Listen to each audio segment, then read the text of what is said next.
Halo pendengar kisah, selamat datang kembali di channel ini, tempat di mana kami akan membahas kisah-kisah kriminal nyata yang terjadi di seluruh dunia. Kami berharap semoga kalian semua dalam keadaan sehat walafiat dan dijauhkan dari mara bahaya. Hari ini kami akan membahas sebuah kisah memilukan yang terjadi di Brazil pada tahun 2017.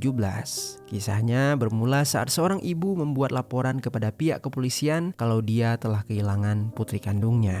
Polisi segera bergerak cepat. Setelah dilakukan pencarian selama 2 hari, diketahuilah kalau korban yang dicari telah terkubur di halaman belakang rumah dalam kondisi yang sangat mengenaskan. Awalnya polisi menduga kalau ini adalah kasus penculikan. Namun karena korban ditemukan di dekat rumahnya sendiri, polisi langsung menaruh rasa curiga terhadap keluarga korban sendiri. Já, vovó, mas você quer algum lanche?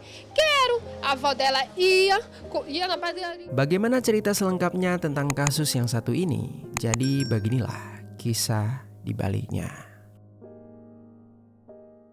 Hari Rabu tanggal 1 November 2017, di kawasan Mayobau, Paco do Lumiar, seorang ibu bernama Jasieni sedang sibuk bersiap untuk menghadiri wawancara pekerjaan.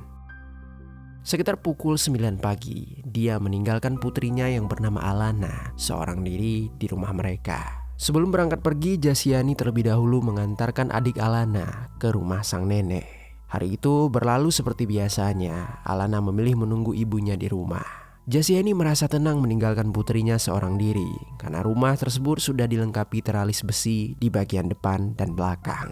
Dia pun mengunci pintu utama dan membawa kunci, meski masih menyisakan satu kunci cadangan untuk Alana. Sebelum pergi, Jasieni sempat mengingatkan kepada putrinya untuk tidak membuka pintu kepada siapapun yang tidak dia kenal.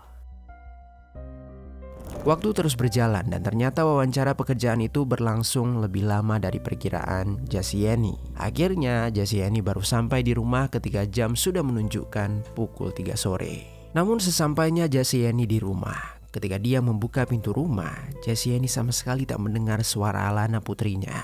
Sementara dia melihat sendal Alana masih berada di dekat pintu. Setelah Jasieni memeriksa beberapa ruangan, Alana tidak berada di sana. Jasieni mulai merasa panik. Dia merasa ada sesuatu yang tidak beres. Anehnya, pintu rumah masih terkunci rapat dan bagian jendela pun tidak tampak ada kerusakan. Saat memeriksa lagi, Jasieni menyadari tas ransel dan beberapa pakaian milik Alana juga telah menghilang. Ketika dia melihat kunci cadangan juga masih berada di tempatnya, hal itu langsung menunjukkan kalau Alana tidak meninggalkan rumah.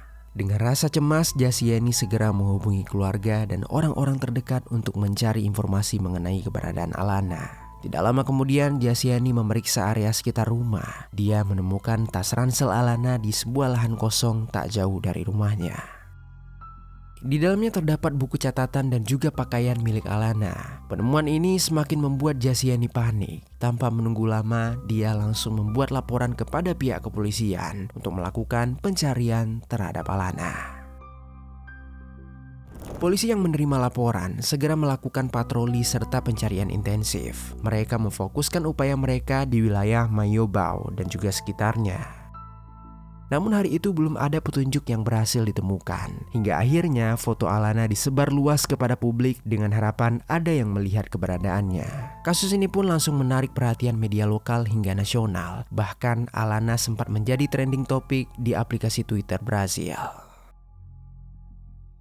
Sebagai langkah awal, pada dini hari tanggal 2 November 2017, pihak kepolisian memeriksa keluarga Alana serta mantan suami Jasieni yang bernama Robert.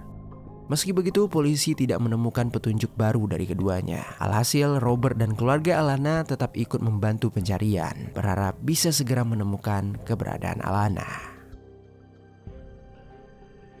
Di hari hilangnya Alana pada tanggal 1 November 2017, yang terjadi adalah Robert, mantan suami Jasieni, mendatangi rumah Jasieni untuk membalas dendam kepada Alana. Yang mana dendam ini ternyata telah lama dia rencanakan. Dia menemukan momen yang tepat, yaitu ketika Jasieni meninggalkan Alana sendirian di rumah itu. Robert dulu pernah tinggal di rumah tersebut sejak masih berstatus suami Jasieni, sehingga dia pun masih memiliki kunci pintu cadangan di rumah itu. Sesampainya Robert di sana, Robert memanggil nama Alana dari jendela. namun tidak ada suara yang menjawab. Akhirnya Robert memutuskan untuk melompati tembok pagar. Setelah pintu rumah berhasil terbuka, Robert kembali mengunci pintu tersebut. Ketika dia baru melangkah masuk, Robert tiba-tiba melihat Alana yang baru saja keluar dari kamar mandi dengan hanya mengenakan handuk. Sosok Robert yang muncul di hadapannya mendadak membuat Alana tersentak. Dia refleks menjerit kencang. Dengan gerakan cepat, Robert langsung mendekati untuk menutup mulut Alana agar Alana tidak berteriak meminta pertolongan. Robert kemudian mencoba menarik Alana ke kamar. Di sana, Robert dengan teganya melakukan tindakan senonoh. Alana mencoba untuk berusaha melawan, namun tenaga Robert jauh lebih kuat. Alana tak mampu menahan serangan itu. Menyadari Alana yang tak berhenti berteriak, Robert kemudian mencekik Alana hingga Alana tewas meregang nyawa. Lalu setelah memastikan Alana tak lagi bergerak, Robert menutup kepala Alana dengan sebuah kantong plastik. Dia kemudian mengubur jasad Alana di halaman belakang rumah tersebut. Setelahnya dia tutupi kuburan itu dengan puing-puing genteng. Sesudah merasa semuanya aman, Robert langsung bergegas pergi meninggalkan lokasi tersebut.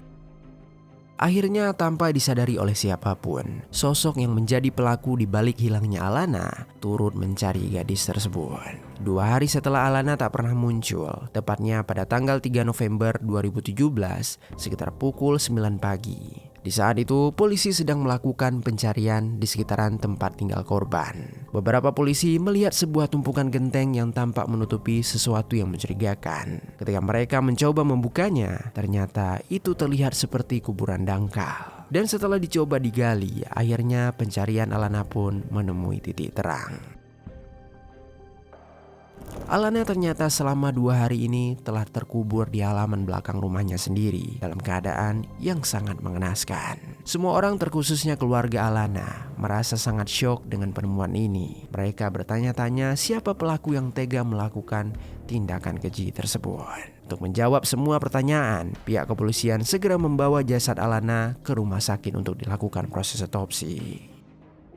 Sebelum penemuan jasad terjadi, polisi awalnya sempat menduga kalau kasus ini adalah kasus penculikan. Tetapi ketika Alana ditemukan tak bernyawa di dekat rumahnya sendiri, kecurigaan polisi pun berubah. Mereka langsung menduga kalau ini adalah pengeksekusian berencana yang mungkin dilakukan oleh orang terdekatnya. Sambil menunggu hasil otopsi keluar, polisi mulai meminta keterangan kepada beberapa orang terdekat.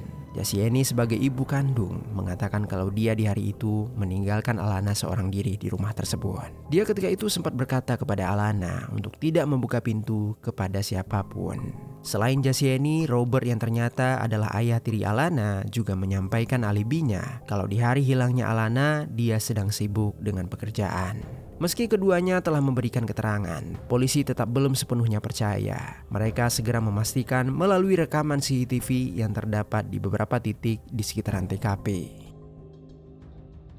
Dari pemeriksaan tersebut, alibi Jasieni terbukti benar dengan apa yang telah dia sampaikan. Tetapi berbeda dengan Robert, polisi malah menemukan sebuah rekaman kalau dia sempat berada di wilayah dekat rumah Jasieni. Hal ini bertolak belakang dengan pengakuan awalnya, sehingga polisi langsung memfokuskan dugaan mereka kepada Robert. Setelah itu, polisi segera bergegas mendatangi Robert untuk meminta keterangan kedua kalinya. Namun ketika mereka tiba di tempat tinggalnya, Robert malah menghilang secara mendadak. Hal ini langsung memperkuatkan dugaan kalau Robert adalah pelaku di balik kematian Alana. Polisi segera mengeluarkan surat perintah penahanan. Mereka juga menyebar poster berisi foto Robert untuk meminta kepada siapapun yang melihat Robert dapat membuat laporan kepada pihak polisi. Usaha itu ternyata membuahkan hasil. Pada pagi hari tanggal 4 November 2017, Robert sedang melarikan diri ke pedalaman Maranhão dengan menumpang sebuah mobil van. Untungnya si sopir mobil van itu sempat melihat poster pencarian Robert dan dia pun segera melapor kepada pihak kepolisian. Rencana penangkapannya berjalan mulus. Robert berhasil diamankan dalam situasi warga yang terus menyerakinya dengan penuh amarah.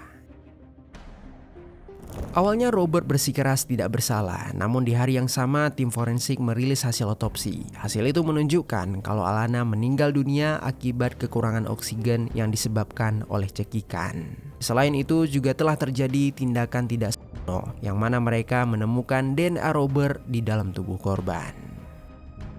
Dengan bukti rekaman CCTV dan hasil otopsi, polisi berhasil menekan Robert hingga dia mengakui perbuatannya pada tanggal 5 November 2017. Dia di saat itu menjelaskan kalau dia mengetahui Alana sendirian di rumah itu karena dia sempat melihat Jasieni meninggalkan adik Alana di rumah sang nenek, yang mana ternyata nenek itu adalah ibu dari Robert sendiri. Robert juga mengungkapkan kalau dia memang sudah berniat untuk mengeksekusi Alana. Namun saat melihat Alana hanya mengenakan handuk, dia malah terpicu untuk melakukan aksi bejat lainnya. Dari pengakuan Robert tersebut, benang merah peristiwa ini mulai tersusun. Robert Cerejo Oliveira, pria berusia 31 tahun. Dia merupakan mantan suami Jasieni Pereira. Sebelum dengan Robert, Jasieni pernah menikah dengan pria lain dan dikaruniai seorang putri yang mereka beri nama Alana Ludmila Borges Pereira. Saat kisah ini berlangsung, Alana baru berusia 10 tahun. Setelah berpisah dari suami pertamanya, Jasieni memulai lembaran baru dengan menikah bersama Robert. Dari pernikahan itu, mereka juga dikaruniai seorang putra yang tidak disebutkan namanya. Singkat cerita, pada September 2017, rumah tangga Jasieni dan Robert berakhir dengan perceraian. Konflik itu bermula karena Alana sulit menerima Robert sebagai sosok ayah barunya. Sementara itu, Robert sendiri juga ternyata kesulitan menerima anak yang bukan darah dagingnya. Ketegangan ini membuat hubungan mereka menjadi renggang hingga mempengaruhi rumah tangga Jasieni. Pengakuan kakek Alana pun juga menegaskan hal ini, di mana dia menyebutkan kalau sebelum perpisahan terjadi, Robert sering bertengkar dengan Alana. Akhirnya, Jasieni memutuskan untuk bercerai demi menjaga kedamaian keluarga. Singkat cerita, jenazah Alana pun akhirnya dimakamkan di unit terpadu Marli Sarni. Banyak orang hadir pada pemakaman itu, mulai dari tetangga, teman dekat hingga kerabat. Mereka sangat kehilangan Alana dan tak pernah menyangka gadis manis itu harus berakhir tragis dengan cara yang sangat mengenaskan. Kasus ini terus bergulir dan pada tahun 2018, Robert akhirnya didakwa terkait pengeksekusian berencana, tindakan tidak senonoh, serta penyembunyian jasad. Dari seluruh dakwaan tersebut, Robert akhirnya divonis hukuman penjara seumur hidup. Kehilangan seorang putri menjadi luka yang tak pernah benar-benar sembuh bagi seorang ibu. Bagi Jasieni, kepergian Alana bukan hanya merenggut tawa yang biasa mengisi rumah, tetapi juga meruntuhkan sebagian jiwanya sebagai seorang ibu. Setiap sudut rumah yang dulu terasa hangat kini menyisakan bayangan kenangan. Rasa bersalah, penyesalan, dan duka bercampur menjadi satu. Seolah waktu berhenti di hari ketika dia menemukan kalau putrinya tak akan pernah kembali ke dunia. Bagi sang nenek dan keluarga besar, kehilangan Alana adalah kehilangan masa depan yang belum sempat tumbuh. Mungkin dari kisah ini ada beberapa pelajaran yang dapat kita ambil. Kebencian yang dipendam dapat berubah menjadi kejahatan yang tak terbayangkan. Konflik dalam keluarga sekecil apapun tidak boleh diabaikan karena bisa menyisakan luka dan dendam tersembunyi.